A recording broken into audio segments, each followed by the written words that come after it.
안녕하세요. 제 나이 환갑에 이혼 도장 찍었습니다. 시집와서 40년을 가까이 참고 살았는데 이제 와서 이혼 도장을 찍자 하니 남편이 한다는 말이 이 할망구가 노망났나? 배부른 소리하고 있네 였습니다. 한평생을 한솥밥 먹으며 한방에서 지낸 남편이라는 사람이 말을 그렇게밖에 못합니다. 내가 웬만한 것은 들어도 못 들은 척 살고 봐도 못 본 척하고 넘어가니 제가 동네 지나가는 똥개만도 못해 보이는지 말 한마디를 해도 맨날 쥐어박는 소리를 하고 다정하게 말 한마디 할 줄 모릅니다. 남편은 3남 1녀중 맞이입니다. 제가 그 집에 시집갔을 때 시부모님은 촌에서 농사를 짓고 사셨고 남편은 어릴 때부터 천재 소리를 듣고 자라 4남매 중 유일하게 대학에 들어가서 지금은 모은행 임직원까지 했습니다. 제 사정을 모르는 사람은 저를 보고 은행 임직원 사모님이라고 남편이 벌어다주는 돈 받아가며 편하게 호의호식하며 사는 줄 아는데 남의 집 사정은 안 들여다보면 아무도 모르는 겁니다. 저는 그 집에서 돈도 못 받고 일하는 일꾼이었습니다. 시부모님은 저한테 남편이 벌어다주는 돈 쓰면서 집에서 앉아서 놀기만 하면 뭐 하냐며 농사일 있을 때마다 와서 농사일 도와라 하셔서 농사일도 다 도왔습니다. 처음에는 그냥 돕는 정도였는데 나중에는 제가 안 가면 아예 농사일을 시작을 안 하셨습니다. 시부모님 동네에서는 서울댁이 일도 잘하고 검소하다면서 칭찬이 자자했지만 남편이 그렇게 돈 벌어다 주는데 그 정도도 안 하냐면서 시부모님은 제가 농사일 하는 것을 당연하게 생각했습니다.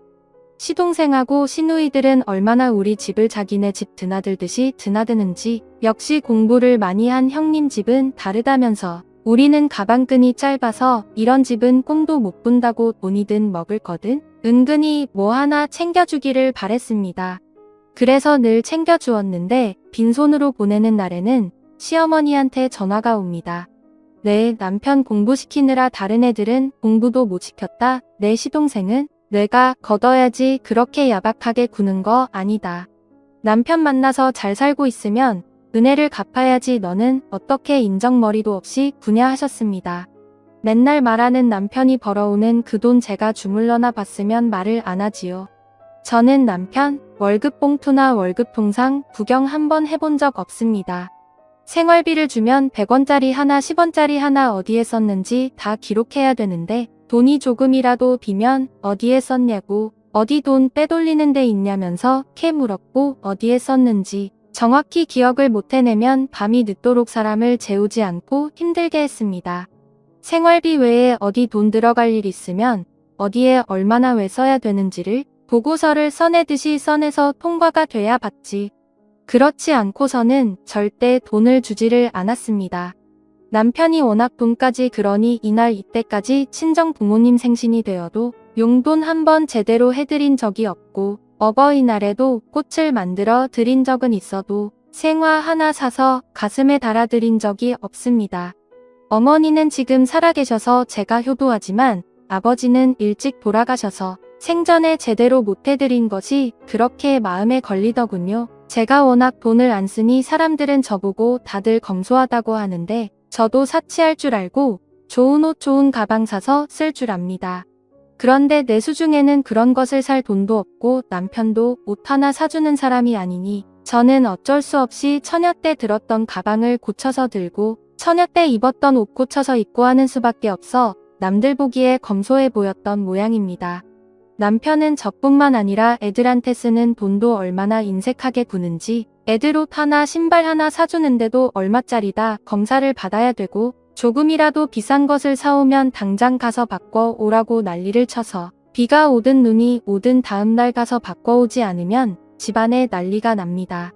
하도 돈 가지고 그러니 나도 나가서 돈을 벌어보겠다고 하면 호강에 받쳐서 배부른 소리 한다고 남편이 벌어다주는 돈이나 아껴 쓰면서 여자는 살림이나 잘하면 되지. 어디 이 남자 저 남자 있는데 그 속에 섞여서 돈을 벌러 다니냐고. 돈 벌러 나간 여자 중에 남자 만나서 정신 못 차리고 얼빠진 짓 하는 여자들이 얼마나 많은 줄 아느냐며 벌어주는 돈이나 잘 아껴 쓰라고 하더군요. 남편은 늘 그렇게 여자들을 깔아 뭉개는 소리를 잘합니다. 뉴스에서 무슨 안 좋은 소식이 나오면 하여튼 여자들이 큰일이야. 여자들이 문제야. 늘 여자라서 안 되고 여자라서 사고 친답니다. 사람마다 다 다른 것인데 여자라서 어떻고 여자라서 안 된다고 하는 말이 너무 듣기 거북해서 여자들이 얼빠진 짓 하려고 돈 벌러 나가는 게 아니다.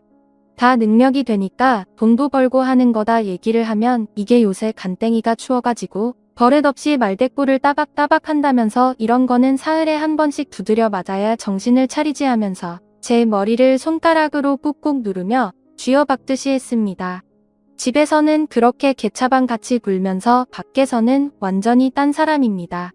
자기 품위 유지하는 데는 절대로 돈도 안 아끼고 시간도 안 아끼는 사람이라 머리부터 발끝까지 얼마나 번지르르한지 둘이 같이 어디 나서면 이렇게 능력 있고 훤칠한 남편을 어떻게 만났냐면서 저보고 참 복도 많다 합니다. 그렇게 부러우면 당신이 데려다 사세요 하는 소리가 목구멍까지 올라왔지만 남들 앞에서 그런 말을 할 수도 없었습니다. 밖에서 조금이라도 모양 빠지게 행동하면 집에 들어오면 그날은 난리가 나고 잘못했다고 손발이 들 때까지 싹싹 빌어야 끝이 납니다. 밖에서야 세상에 둘도 없는 번듯한 남편입니다. 밖에 나가면 꼭 차 문도 열어주고 물도 따라주고 내가 손이라도 없는 듯이 다 챙겨주면서 집에 와서는 완전히 반대로 행동을 하는데 그런 이중적인 모습을 볼 때마다 속이 더부룩했습니다. 집에서나 밖에서나 남편하고 같이 있으면 속이 답답하고 조금이라도 많이 먹은 날에는 어김없이 체해서 손가락을 따지 않고는 그냥 넘어갈 수가 없었습니다. 하루는 20년지기 친구가 왜 너는 맨날 집에만 있느냐 밖에 나와라. 내가 맛있는 거 사주겠다 하는 겁니다.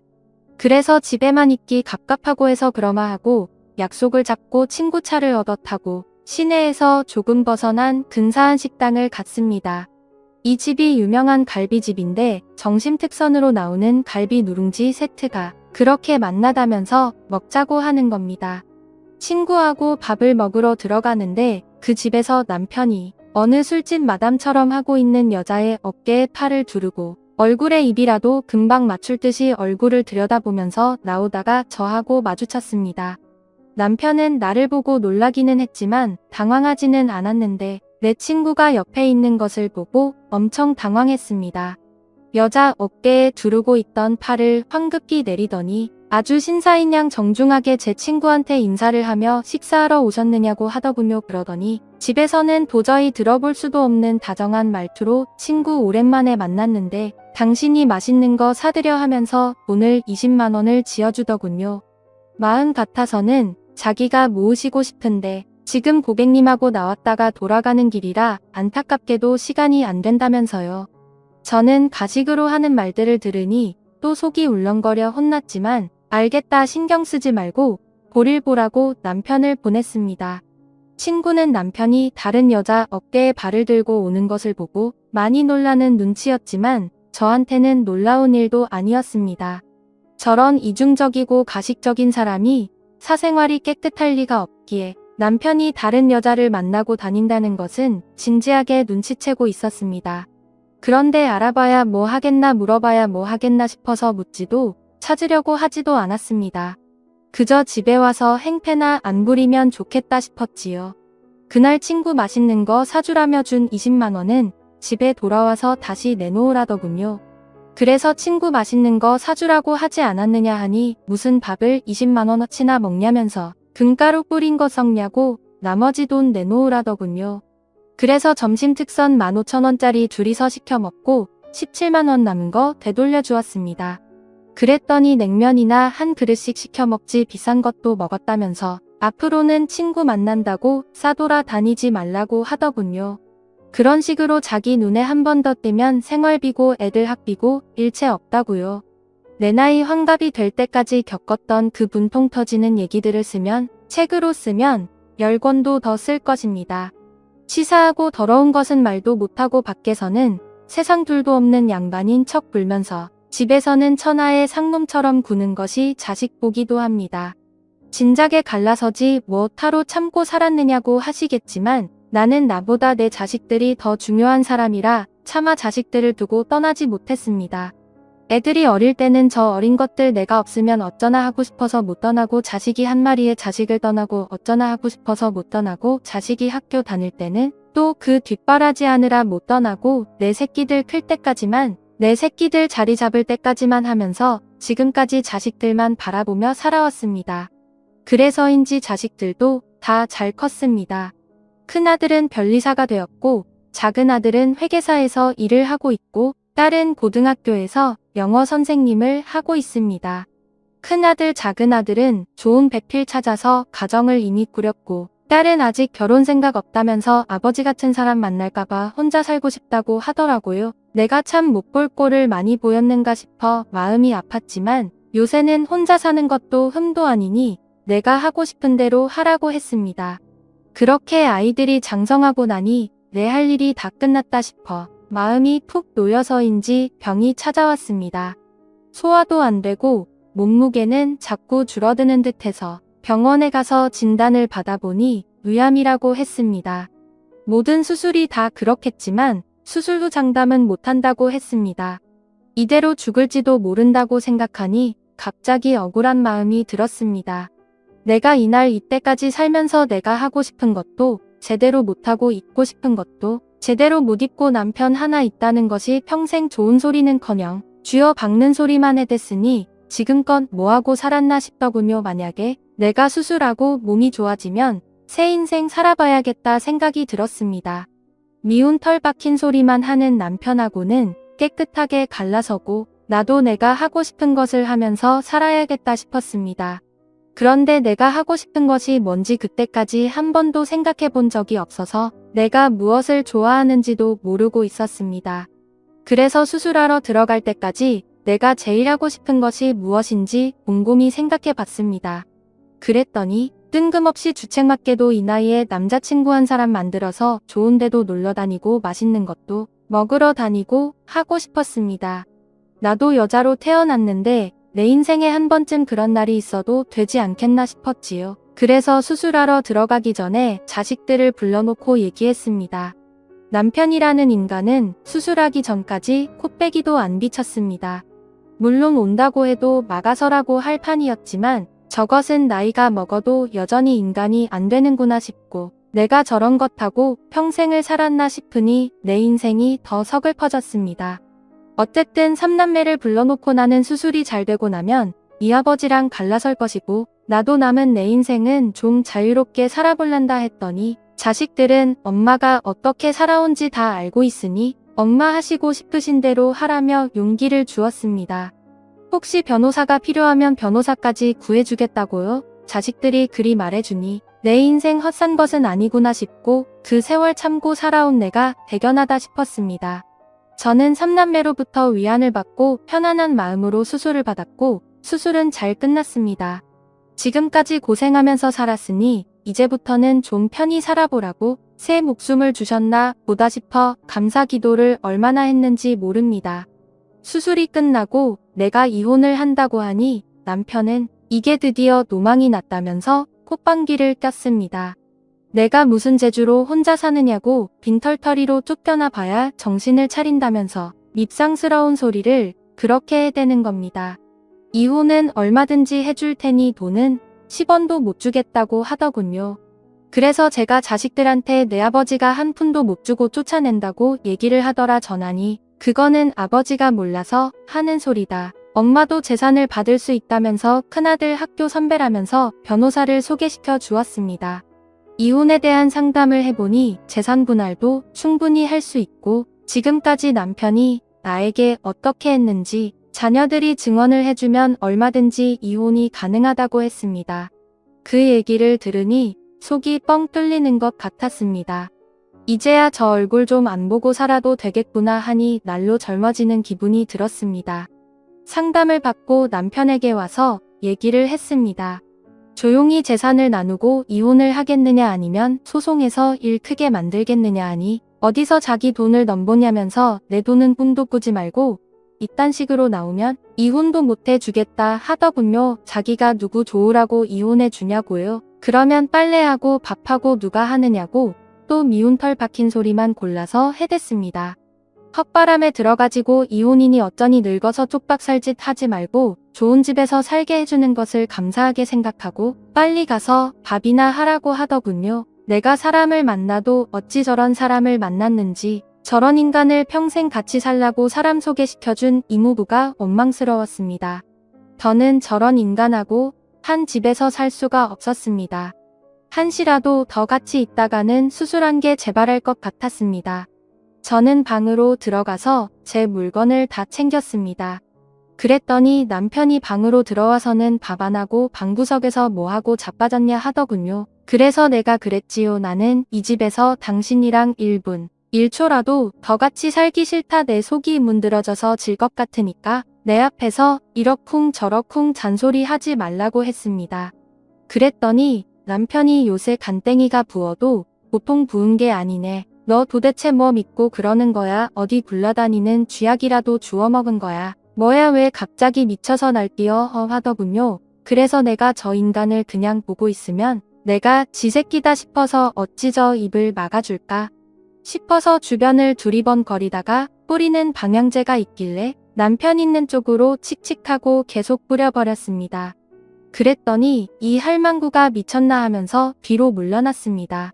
한 번만 더 가까이 오면 이 모기약을 뿌려버릴 테니까 가까이 오지 말라고 해놓고 저는 얼른 짐을 싸서 나와버렸습니다. 그냥 나올 때는 몰랐는데 짐을 싸서 집 밖으로 나오니 발걸음이 얼마나 가볍던지요. 뛰어서 부산까지라도 갈 수 있을 것 같았습니다.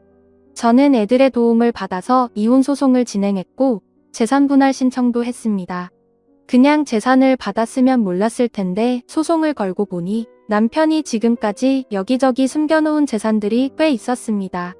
여자들은 그렇게 끼고 다니더니 워낙 남한테는 구두쇠라 그런지 돈은 많이 안 내어준 모양이었습니다. 이혼 소송하면서 자식들의 증언과 살림의 기여도가 반영돼서 저는 위자료의 재산 분할까지 두둑히 받았습니다. 이제는 돈도 제가 쓰고 싶은 만큼 쓸 수 있고 그 인간한테 이런저런 밉상소리 안 들어도 되니 없던 병도 싹 낫는 듯 했습니다. 남편은 자식들 키워놔도 다 소용없다면서 어디서 지엠이 편을 드냐고 난리를 치더군요. 니들은 앞으로 돈 한 푼도 없다고요? 자식들은 처음부터 아버지 돈에는 관심도 없으니 아버지 쓰고 싶은 만큼 쓰다가 가시라고 했습니다. 그래서 제가 덧붙였지요. 언제는 자식들한테 용돈 한번 줘봤냐고요. 누가 들으면 지금까지 자식들한테 돈 꽤나 많이 쓴 아버지인 줄 알겠더라고 했지요. 그랬더니 남편이 성질은 나는데 자기 성질대로 못하니 길길이 날뛰기만 했습니다. 이혼 후에 친구가 저한테 와서 이혼해서 축하한다며 황혼 이혼 축하 선물이 있다고 하더라고요. 그래서 축하 선물이 무엇이냐 하니 남자친구를 소개시켜 주겠다고 하는 겁니다. 그 소리를 듣는데 어찌 그리 부끄럽기도 하고 좋기도 한지요. 그래서 잘생겼냐 물으니 네 남편은 그 옆에 서면 얼굴도 아니다 하더군요. 그래서 소개팅 받기로 한 날 미용실에 가서 머리도 곱게 하고 백화점 가서 옷도 한 벌 사 입고 친구랑 같이 소개받을 분을 만나러 갔습니다. 저는 어디서 모델이 와서 앉아있는 줄 알았습니다. 어찌나 키도 크고 훤칠하신지요. 젊은 사람들이 말하는 첫눈에 반했다 하는 말이 이럴 때 쓰는 말인가 싶었습니다. 제가 좋아하는 티가 너무 났는지 친구가 입에 팔이 들어가겠다며 입 좀 다물어라 하더군요. 그 말에 우리는 한바탕 웃었습니다. 수의사가 직업이라고 했습니다.